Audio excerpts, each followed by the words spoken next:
Good morning, Chair Hussey. Board members, we are now live and recording. Good morning, everyone. It is 10 a.m. and this meeting of the Agricultural Labor Relations Board has now called to order. I do ask, even if you're able to hear me now, we do have Spanish interpretation available for those that would like that. Please look at your Zoom application, go to the interpretation button and select your preferred language. This will ensure you can hear well throughout the meeting. I will pause to have that message relayed in Spanish as well. Buenos días y gracias por acompañarnos hoy. Tenemos servicio de interpretación por medio de Zoom. Hacia abajo de su pantalla hay un glóbulo que dice interpretación. Por favor, haga clic allí y escoja su idioma. Aunque vaya a escuchar en inglés, por favor, haga esa selección que va a permitir que escuche nuestra junta. Gracias. Thank you, Santiago. If you need any assistance during the course of the meeting, please email Santiago. We have two staff assisting us today. We have Satya and Santiago Avila Gomez, and their contact information is available on the meeting agenda, which is available on our website at alrb.ca.gov under the Meetings tab. We do ask, in order to ensure good audio quality for everyone, that you please mute your device if you are not speaking. Next, I will go through the roll. Board Member Broad?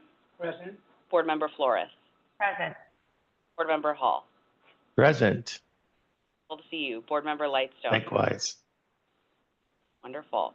Our first agenda item is approval of the meeting minutes. May I have a motion to approve the most recent meeting minutes from May 22nd? So moved. Second. Okay. Let the record reflect Board Member Broad beat Member Flores to the punch, and Board Member Hall is the second. All those in favor say aye. Aye. The minutes are approved. Our next agenda item is the Chair's report. I just have a couple of items today. I wanted to share, I had the opportunity to sub in about a week and a half ago at an event for our General Counsel. This was an event hosted by Dr. Phil Martin of the Agriculture and Research Economics Department at UC Davis. They hosted a task force sponsored or coordinated by the Wilson Center's Mexico Institute that is taking a group of scholars and practitioners and policymakers and having them study and make evidence-based recommendations to improve the working conditions of migrant agricultural workers in North America. The focus of our discussion focused on conditions regarding H-2A workers.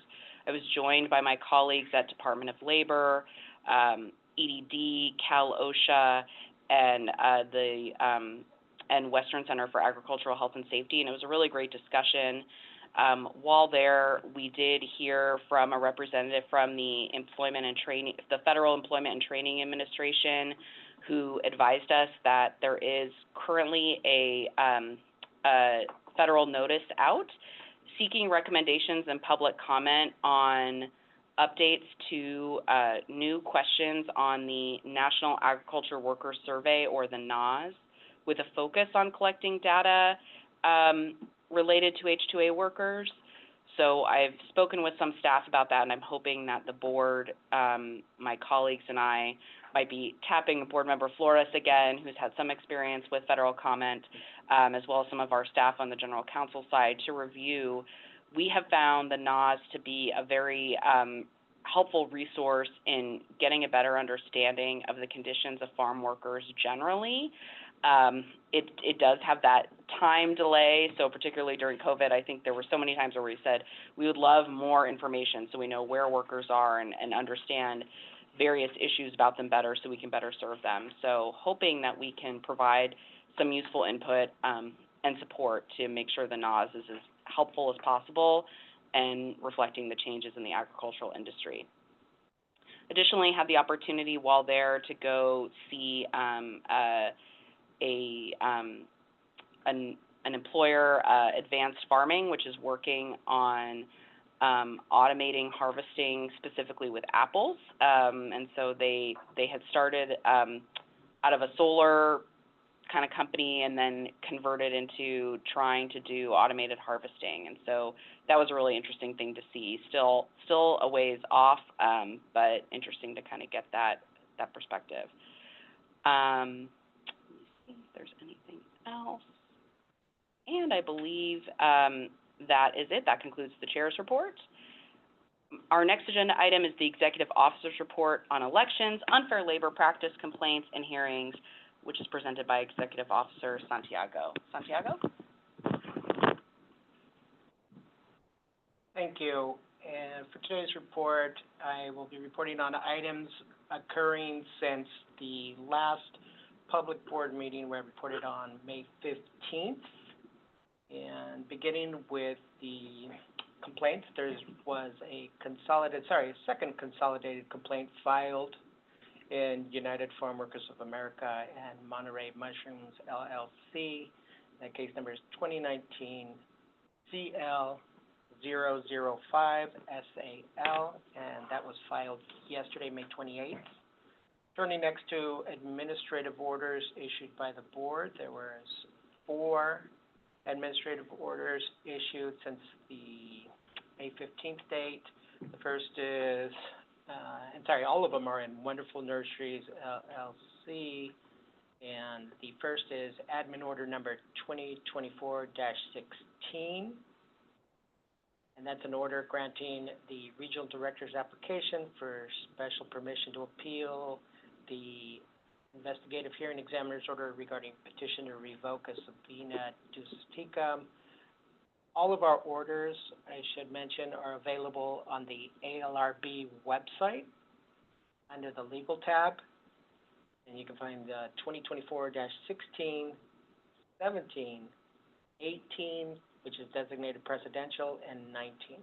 Turning back to 2024-17, there was an order denying the UFW's application for special permission to appeal the investigative hearing examiner's order regarding production of employee declarations or a detailed statement of facts. The next, the presidential order granting petitioner United Farm Workers of America's application for special permission to appeal, and that investigative hearing examiner order was with respect to production of authorization cards, and the board reversed in part the order. Those 3 admin orders issued on May 24th, and yesterday the 4th order issued in 2024-19, and that order denied employer Wonderful Nurseries' renewed request for review of record of the regional director's determination of proof of majority status.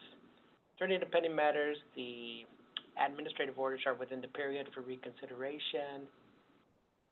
Turning to DMB Packing Corp., doing business as the Damari Company, and case number 2023-RM001 VIS. Their briefing was completed on April 29th, and a majority support petition decision that issued on March 18th. Also pending are in Wonderful Nurseries, LLC, 2024-RM002, is a UFW request for special permission to appeal an order regarding the UFW's motion to dismiss and motion to strike. The next is the case is UFW Monterey Mushrooms, LLC, case number 2019 CL005 et al. There's a UFW request for special permission to appeal an ALJ's order regarding UFW's motion to dismiss and motion to strike. I should mention that there was an application for special permission filed in Wonderful Nurseries, LLC, 2024-RM002, and that was withdrawn on May 22nd. That concludes my report. Happy to answer any questions. Thank you, Santiago. Appreciate that. Our next update is the litigation report with our Chief Board Counsel, Todd Ratchin. Todd?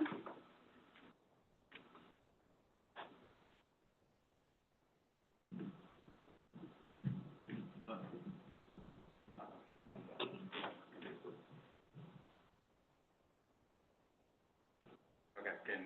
Okay. Thank you. So one litigation update involving the case of Wonderful Nurseries versus ALRB pending in Kern County Superior Court. Case number is BCV 24-101649. As mentioned at the last meeting, a complaint was filed on May 13th. The board was served on May 16th. Also on May 16th, Wonderful filed a motion for preliminary injunction. That motion is set for hearing on June 12th. The board's opposition is due tomorrow, May 30th, and the plaintiff's reply brief is due next Wednesday, June 5th. And that's it as far as updates since the last meeting on litigation. Great. Thank you, Todd. Appreciate that. Okay. Our next agenda item is the General Counsel's report with General Counsel Julie Montgomery. Julie? Good morning, everyone. Since our last board meeting, I don't have any new case-related matters to report on, but I will highlight a few of the outreach events that our staff in the regional offices has been doing. They have interviewed, or they were interviewed virtually on the Líderes del Futuro program on KBBF radio in the Sonoma area about the Agricultural Labor Relations Act and workers' rights. Our staff presented at the Labor Week event hosted by Cause in the city of Oxnard on May 17th. And on May 18th through 20th, they provided presentations to workers and service providers and distributed information at a Dia de Alegría conference and retreat hosted by a farm worker caravan in the city of San Juan Bautista, and that's in San Benito County. Our staff on May 21st provided a virtual training presentation to members of Líderes Campesinas Sonoma Napa Committee, and they have been providing on a regular basis in-person office hours at Cause in Santa Maria, as well as Poder Popular at the city of Santa Paula in Ventura County. So that's our efforts to make ourselves more accessible to workers in areas that are not close to offices and where it's harder for people to get to us. We also provided a presentation at was a virtual speed networking event hosted by the California Human Development, and that was for a lot of nonprofit organizations and service providers in the Sonoma, Napa, and Solano County areas. And yeah, and then there were several events where our staff showed up and just tabled and distributed information and answered workers' questions, but I won't go through all those in the interest of time. And I think that's it for my report, unless anyone has questions. Thank you, Julie. That's great. Appreciate that, and appreciate the staff that are such a regular presence at that event in Poder Popular. I think that's, or with Poder Popular, I should say. That's really wonderful. Next, we have our administrative officers report, and I don't see Brian here. I don't think there's any updates since our last update. So we will then turn to the next agenda items. We have legislation, and we do not have a legislative update. And then we also have the regulatory update, and we do have an update from our regulatory subcommittee. And so I will turn it over to my colleague, Board Member Broad. Good morning. So this will be a little bit lengthy. Following a long period of pre-rulemaking in this process, the formal rulemaking process began on March 8th with the promulgation of a formal regulatory proposal. Public comment closed on April 22nd. We received a number of public comments, which the subcommittee carefully considered. These comments were primarily related to the majority support process under the statute. On May 29th, the subcommittee issued a revised report which is before you today, responding to the public comments received and recommending a number of modifications to the board's previous public regulatory proposal. In addition, last week, we received a comment in public testimony at our board meeting that in our report, we had made an inadvertent error with regard to a proposal extending an employer's time to respond to a majority support petition when the deadline falls on a Saturday. What we had done is proposed the change, but not included it in the actual text of the regulatory proposal. So the subcommittee would request that if we move forward today, we rectify that error by adding the actual regulatory language we're proposing on that matter. The subcommittee reviewed public testimony and written comments for over a year, and we have diligently tried to craft a regulatory package that implements the law, AB 113, faithfully, fairly, and consistently with the intent of the legislature in enacting it. We hope our modified proposal will be received positively by the board.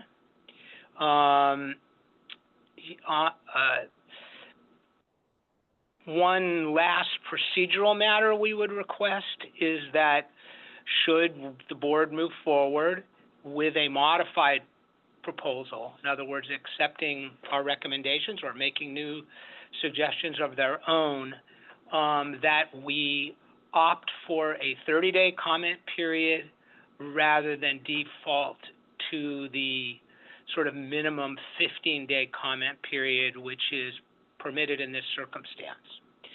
I just will say one thing. It depends whether it comes up or not, but the largest issue, or the issue most commented upon, was the majority support petition card check process.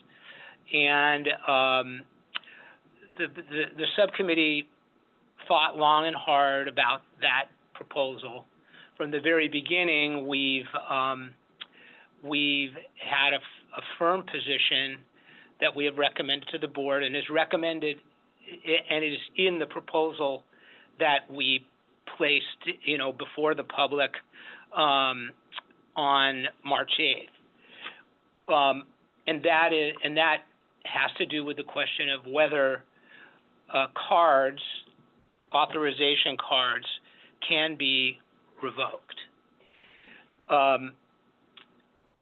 Suffice it to say, the basis of our reasoning for saying that they cannot be revoked is that the legislation is absolutely and completely silent on the right of someone to revoke the cards. So that strong lack of a statement by the legislature left us feeling, even at the very beginning of our workshop process,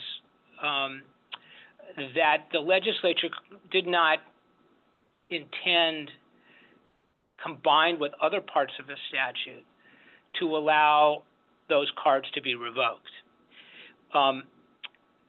We didn't feel that it was appropriate for the board to read into a very complicated procedural statute another complicated procedural process that the legislature did not put in the statute, and that would exceed our authority. That recommendation was made in combination with the fact that AB 113, as we see it, that is to say the subcommittee, Mr. Lightstone and myself, as we see it, is a new process that is neither a process that exists under the National Labor Relations Act or exists under the Agricultural Labor Relations Act until AB 113 was passed.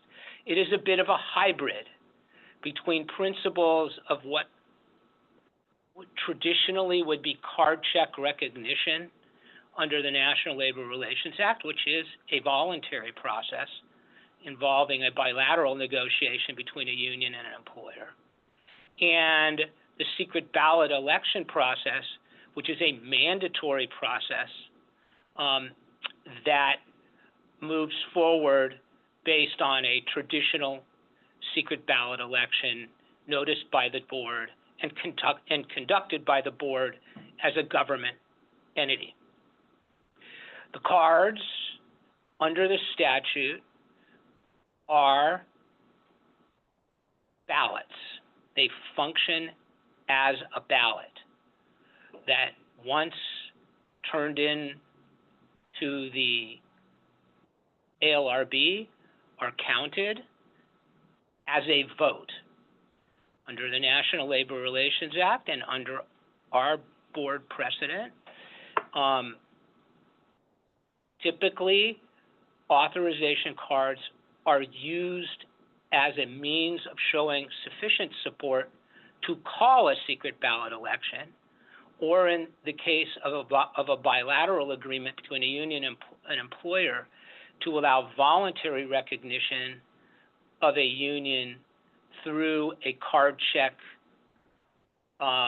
recognition process, are done in that fashion, but that is not a process that is enforced by the National Labor Relations Board, but rather is permitted by it. Our statute does not permit voluntary recognition of a union. So the circumstances are different. And we felt that when you combine the legislative history here, an absence of any notion that a card can be revoked, with the differences in the clear differences statutorily in which the card is now given legal effect as a ballot, as a vote, and is counted as a vote for a union, that we felt that supported our recommendation to the board, and which, of course, the board in its March 8th promulgation of the regulation supported, that the cards cannot be revoked. We have made some recommendations in this proposal based on comments that we have received regarding the card itself and what it says and the information that it is intended to provide to workers. So I wanted to highlight that because that's clearly the major contentious issue that we saw in public comment. Obviously, we can debate it if the matter comes up in public comment today, but I wanted to sort of preview what our point of view was as a subcommittee on this very important issue. With that, I will turn the matter back to the chair to consider questions from our fellow board members and from members of the public. And I do see that, do you have a comment? Just one quick point. Okay. Well, Yeah, okay.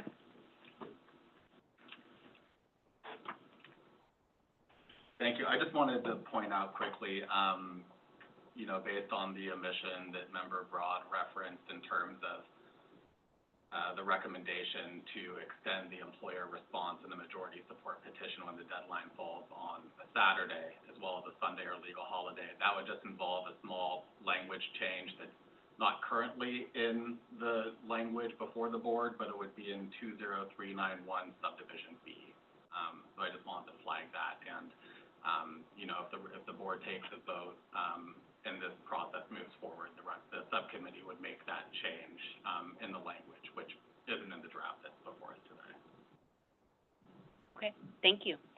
I will open it up. I have a few comments for the committee, but I see we have a number of members of the public here today, so why don't we open it up to them first? See if any of our stuff is duplicative. So for those who wish to make any comments or ask questions, please indicate by either raising your hand in the Zoom feature, or you can send a message in the chat. Please say your name and organization if applicable. And with that, I'll see, Santiago, is there anyone that's indicated to you they wish to comment? Not at this time. Okay, give it a second here.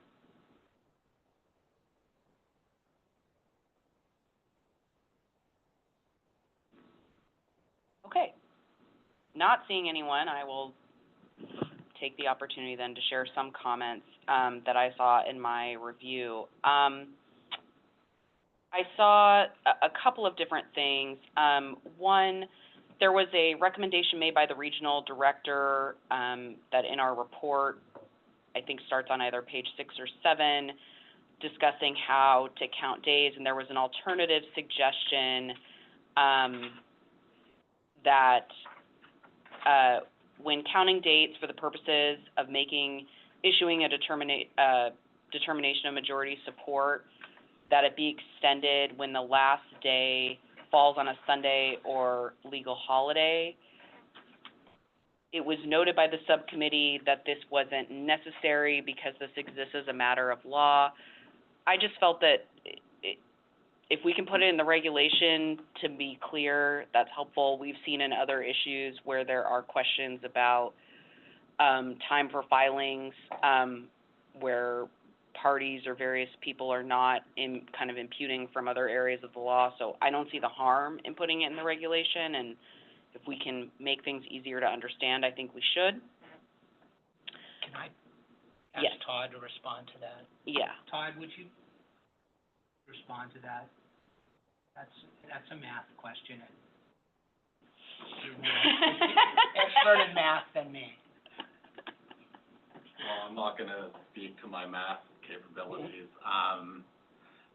The regulation doesn't really include any specific language defining the 5-day deadline. That's currently just a matter of the statute, and by operation of law, it necessarily would be extended if it falls on a weekend or a holiday. And so I think the view was it wasn't a necessary change, but I think if we I just don't think it's say it significant expressly. in the larger scheme of things.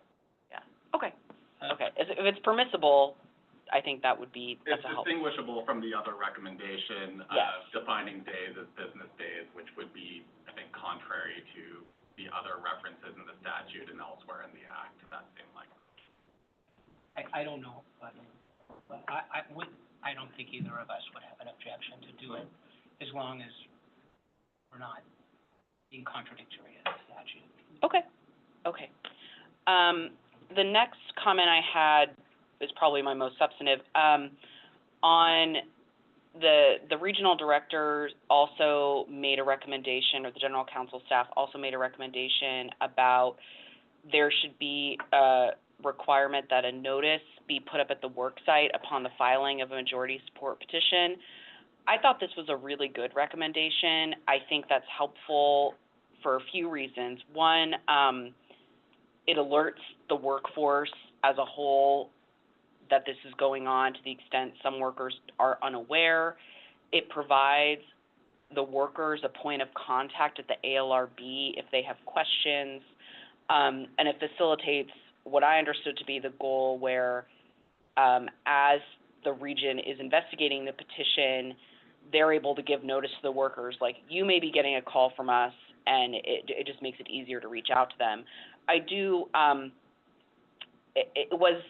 saw in the report there were some comments about who should be responsible for the notice. I feel like the region is best positioned to do that, and I would appreciate if they still agree with that recommendation, if they could draft some language for how that should work, given that I think it probably makes the most sense for them to be the ones doing the posting. So that was one comment. So draft language of what the posting would say, And or yeah. how we would both. say it? What the posting would say and how to effectuate practicality, like within 24 hours, the region shall post at the work site, it shall include, you know, key information, whatever. Okay, can we take that issue? Yeah. Okay.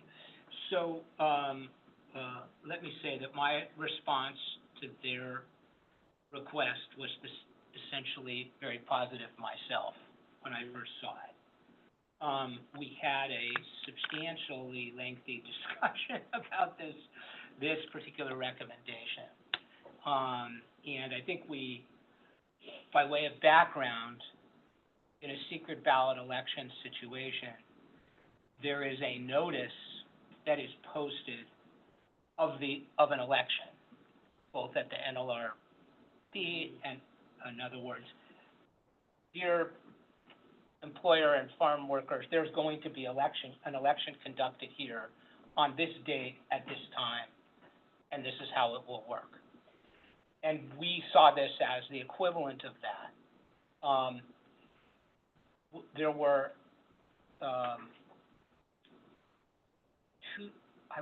two principal arguments that we internally made to ourselves about why we decided not to do it. And it was a close question. One, that the notice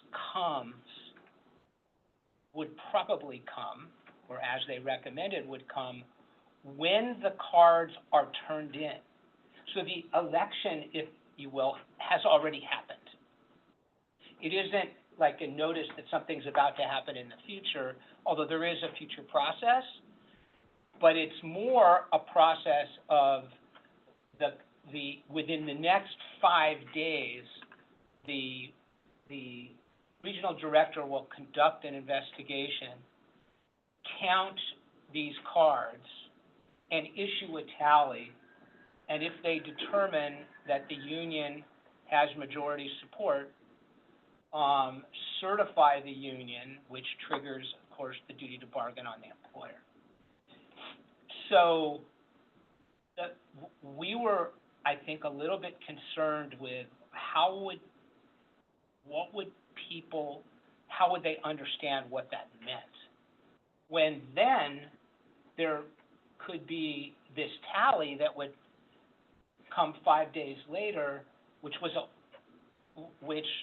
is a public notice, but is typically given even now to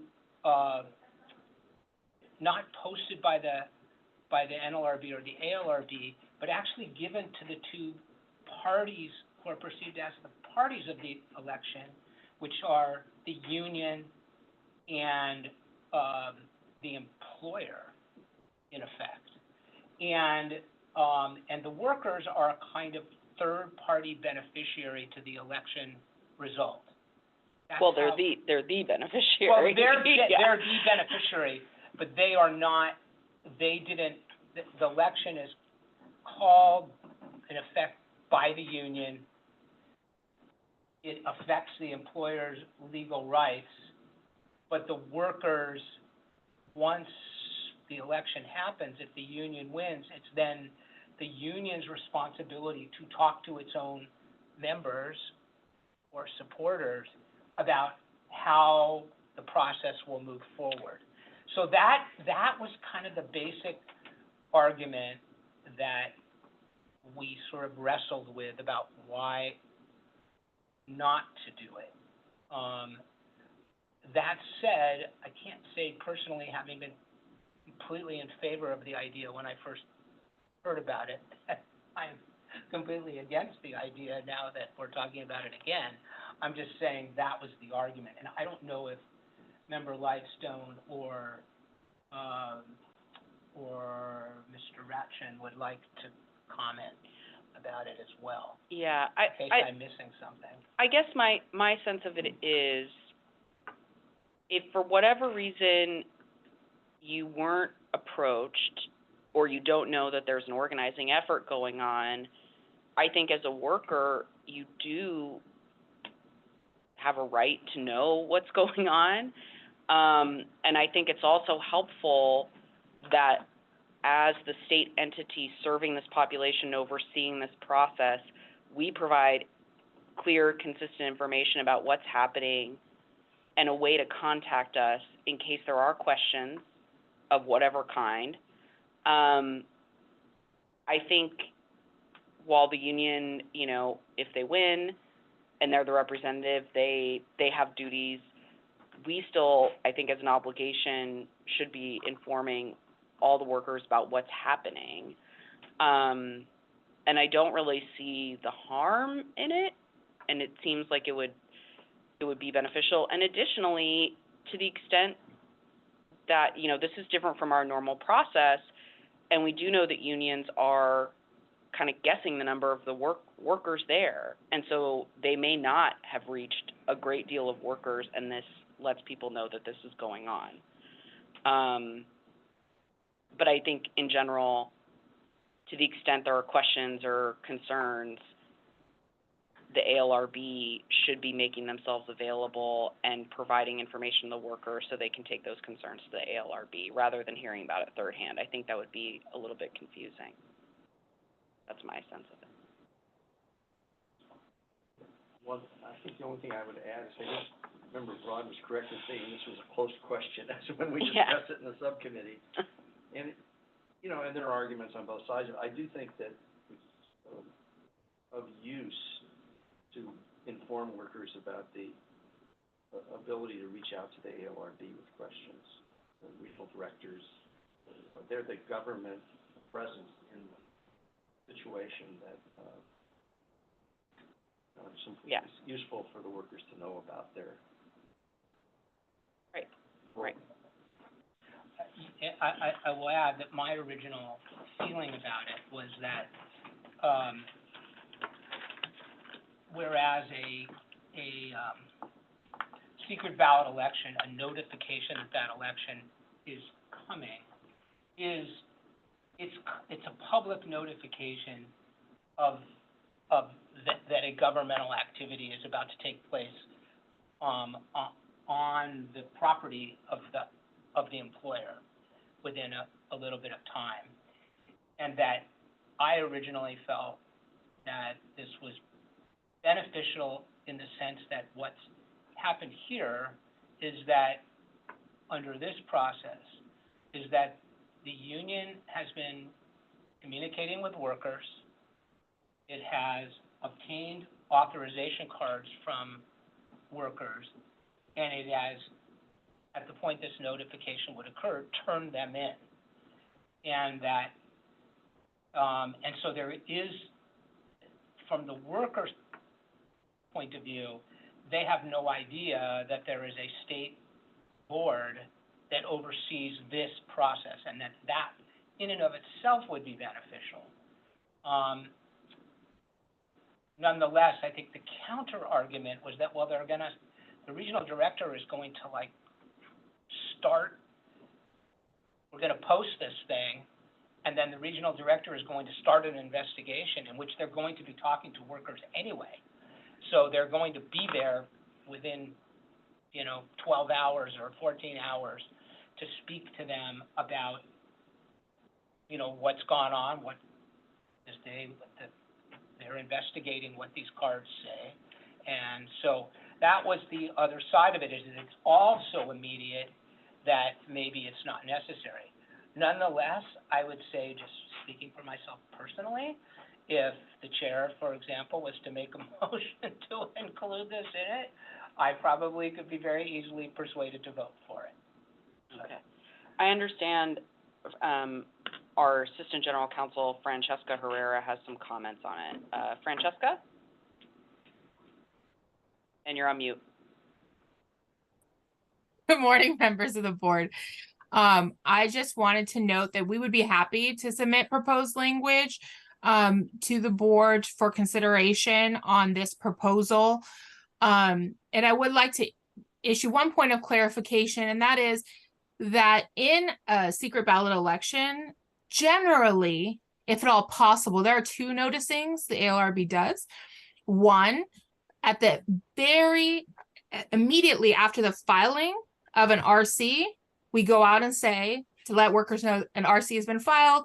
We will be in contact with you. You may hear from us. There may be campaigning. If there's anything that's concerning to you, we're here. Please, these are your rights in this process.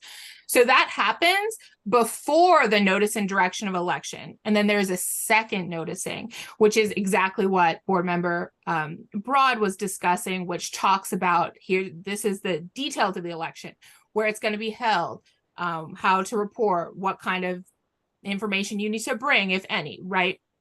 So those things, there are two separate noticings, and one is very early on in the process, and it is precisely to address the concerns that Chairwoman Hasid has expressed, to inform workers of their rights under this process, inform them of who we are if they get a call, that we're not an interested party on one side or the other, and to help facilitate any investigation that we need to conduct, that the regional director needs to conduct during the process, and also to really give workers a touch point of someone to contact if they have a concern on either side on behavior from anyone. I think that's really important here, where it is kind of a black box and workers don't know necessarily how this process works and who to talk to. So we'd be happy to propose some language. Barry? Let me just point out, just so we know, that if the region drafts language, we would probably then have to postpone taking any action today, because we need to wait to propose that language with all the other changes we're proposing. We'd have to essentially modify our subcommittee report. Which is fine. I just want to make sure we all understand that. I think that's okay. All right. I think that's okay. We have a little bit of time, although we do want to be expedient, but okay, I think that would be appreciated. Do we need to vote on that at this? Okay, getting a no from Todd. All right. I'm generally not a big believer in notice requirements, but given that you don't know we exist unless someone tells you, I just think that this one makes sense. Two other comments. In proposed regulation 20391, little a, 1, big A, there's a suggestion that the board make printed authorization cards available at our offices. In this case, I don't understand the rationale for the printed ones at the office, and I'd be curious to hear from the regions on this, but it makes sense to me to put it on the website so there's a template for labor organizations, but we know that this process is only available to certain unions, and so there's not going to be random people walking in asking for cards. Presumably, the card will need to come from the union that's seeking to do this, and so I just didn't see the need for the regions to have a stack of these in their offices. It didn't really seem to make sense, but if others have thoughts, I'd be curious to hear them. Can't argue with you there. I wish everything could be that easy, Barry. Yeah. All right. I'll give people a chance to wrap their mind around that.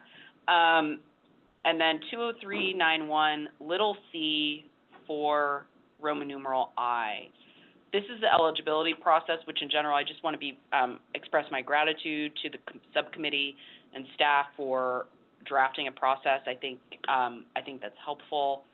In this particular provision, this is when it seemed like one part was for names when you're challenging eligibility for people on a list, and then the next provision was challenging or questions on eligibility for people that may have been left off of a list. In this provision, it says if the regional director or the labor organization is challenging eligibility, and I grappled with, it seems like if an employer, we should also add if an employer is challenging eligibility. Understandably, the employers provide the lists, and it is well established they have the responsibility of knowing who's working where at that time. That's the law for under numerous parts of the labor code, for various reasons. However, we do know there's, usage of farm labor contractors and how people are listed, if they're a supervisor, whether they really are a supervisor or not a supervisor, may not be immediately clear. I just don't see the harm of why we wouldn't include employers, I guess, in that provision of who could raise an objection or raise a question on eligibility. So that was my point. And for those following along, I'll read that section again. It's 20391, little c 4, Roman numeral I. And Are you talking about capital A? Yeah. I? That one. Capital I B? thought I had two. Let me see. Can I see the proposed? Uppercase A, paragraph I. It's on Oh, page 50 yeah, and you're right. it's I'm sorry. Right. Okay, thanks for clarifying that. Yeah. So the question there, So it says, if during the course of the regional director's initial investigation of majority support petition, including the proof of support submitted by their labor organization and the employee list produced by the employer, the regional director or a labor organization, for good cause shown, challenges the eligibility of an individual included on the employer's employee list, et cetera. I guess what I'm wondering is, should we say the regional director, a labor organization, or an employer? I realize it's maybe them objecting to something on their own list, but it just seems like we've seen that happen. So, I just don't know if that should be included or not. yeah, that would be my question. Our counsel is standing up, but while he's doing that, my question would be, the employer submits the list, so they would then be challenging the names they put on their own list, which seems odd. I agree. I think we've seen in this process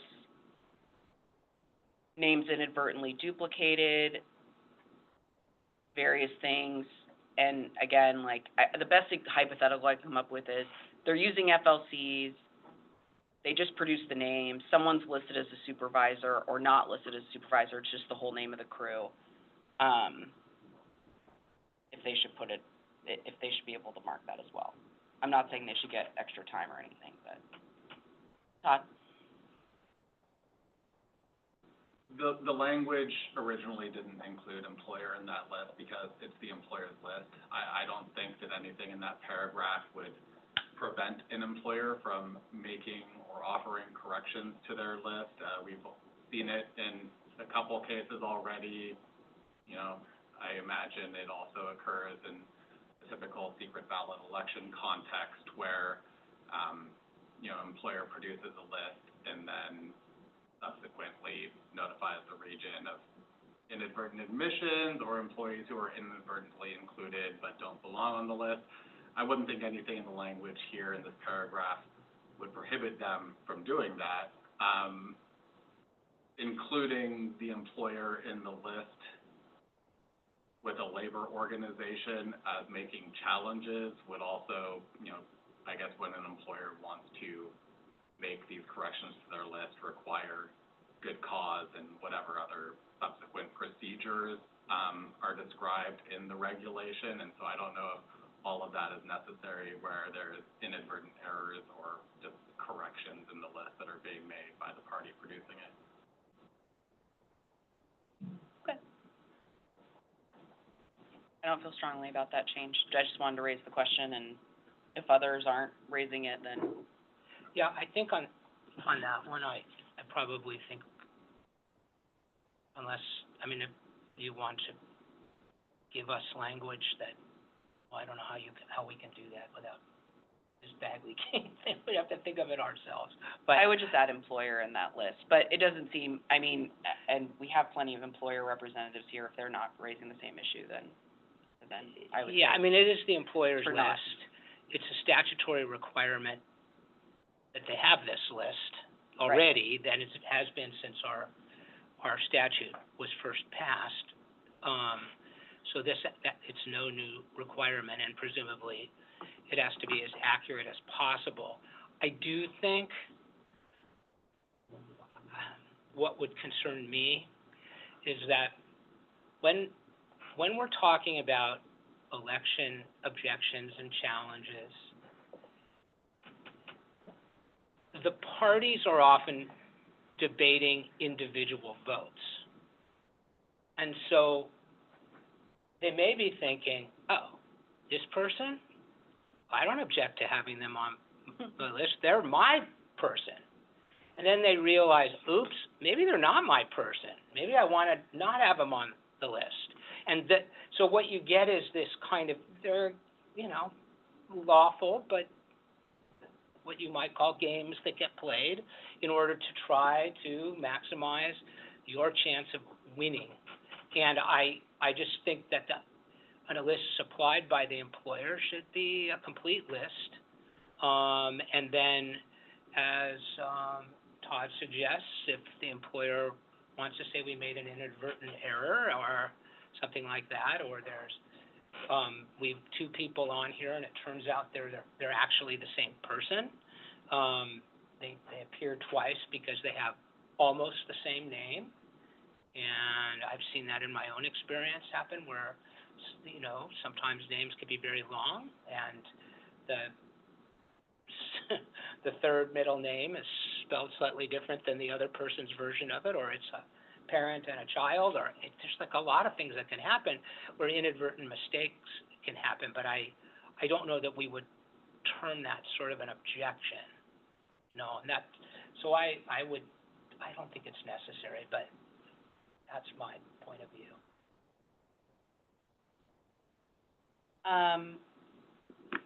I'll open up to the floor again to see if there's anyone else who wishes to raise a comment or a question.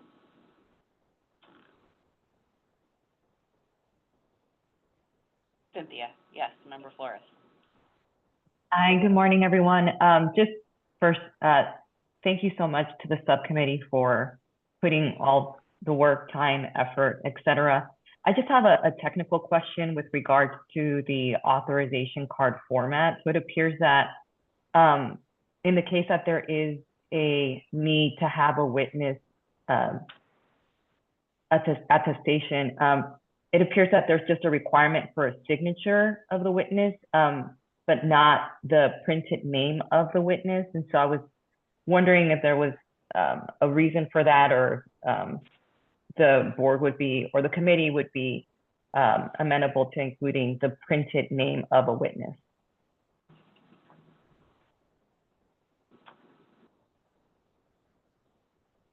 I don't have any problem doing that. Given that my handwriting is illegible personally, Yeah, it might be useful. I don't see a problem with that.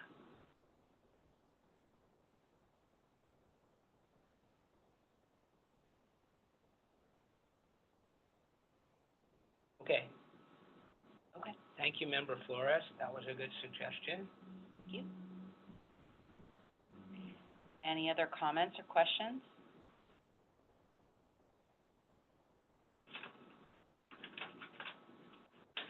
Okay. Looking to our Chief Board Counsel here, in terms of process, so it sounds like there are going to be some suggested language on the authorization cards. The general counsel, or excuse me, the regional director staff is going to provide language on the noticing, and I think strike the requirement that the regions have physical copies of the authorization cards at their offices. Do we need to make motions or votes, or is this just going to carry over until those have been incorporated? So yes, I have the changes that you referenced. In addition, the subcommittee can make the change to 20391 subdivision B for extending the employer response when it falls on a Saturday. Subcommittee can work on those changes. You can direct the region to submit, or the regional directors to submit proposed language for the noticing proposal, and then subcommittee can publish, new modified language to bring it back to a meeting before the board. Okay. If the region looking at our calendar, too late for next week. Our next meeting is the 12th. And then the 26th, if we could get the language from the region by end of the day Friday, would that work? Okay. That would be helpful. All right. That concludes this portion. We will now go on to public comment. If you wish to make public comment, please use the raise hand feature or share a note in the chat. We ask that you stay on mute if you are not speaking. Please say your name and organization if applicable, and please be aware the board cannot comment or discuss any pending case matters before the board. So with that, I will turn over to Santiago to see if we have any public comment. Not at this time. Give it a moment.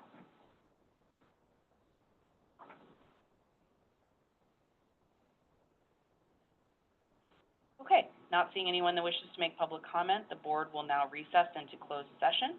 Thank you. Great, yeah. Hey, everyone's been admitted, and we are now recording again. All right, good afternoon. It is 11:38 a.m. and the board has returned from closed session. Our next agenda item is announcements. We will have a special meeting next week, June 5th at 10 a.m. at our Sacramento headquarters and online in order to discuss pending case matters. And then also would like to note that my colleague, Board Member Broad, will be appearing in the Senate Rules Committee at 1:30 p.m. that same day for his confirmation to the board. So we're excited about that.